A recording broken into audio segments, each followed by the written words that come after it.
Hi everybody, welcome back to Cafeadoniya Academy. In this video, let me show you how I made this beautiful princess cake with pretty ruffles and the two-tier assembly and gold painting. If you're new to my channel, welcome. Please subscribe and hit the bell button so that you get notified every time I come on YouTube. So to start off, I'm taking some fondant, the foam pad, a silicone rolling pin and two cookie cutters, round shape. Now I'm rolling the fondant into a thin sheet. If you live in a humid place like I do, please mix some CMC or Tylose powder into the fondant and knead it well. Now I'm taking the round cookie cutter and cutting out thin circles neatly.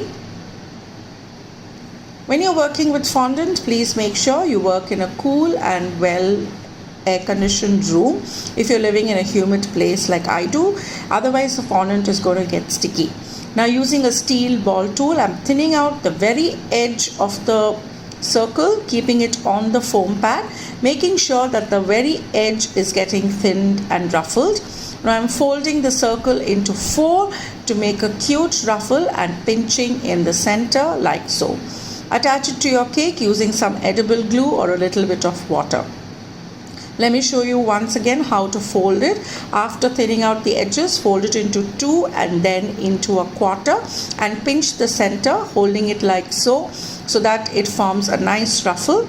Now do this many times and stick the ruffles next to each other without any gap to give a beautiful pattern. You can cover the entire cake like this, or do like how I'm doing, just 2 rows. The second row I'm keeping in alternate spaces. Now for the top tier, I'm using this trellis embosser and I am marking checks onto the fondant of the top tier to give a little design onto the tier instead of keeping it plain.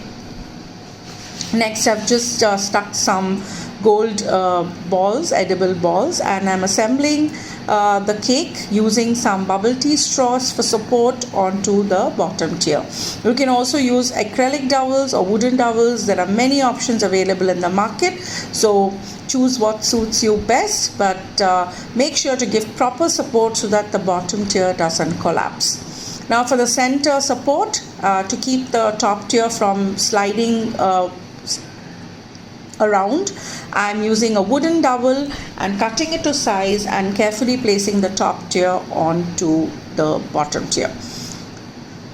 Now I'm using some beautiful fondant molds to decorate the cake, and I'm giving that a nice beautiful look with some edible gold paint. This is edible gold luster dust mixed with some alcohol base, and I've also placed edible gum paste tiara onto the cake. If you want to see how I made this, I'll put a link of the video in the description box below. I really hope you liked this video. If you did, please give this a thumbs up and support my channel. Until next time, I'll see you very soon. Take care. Bye-bye.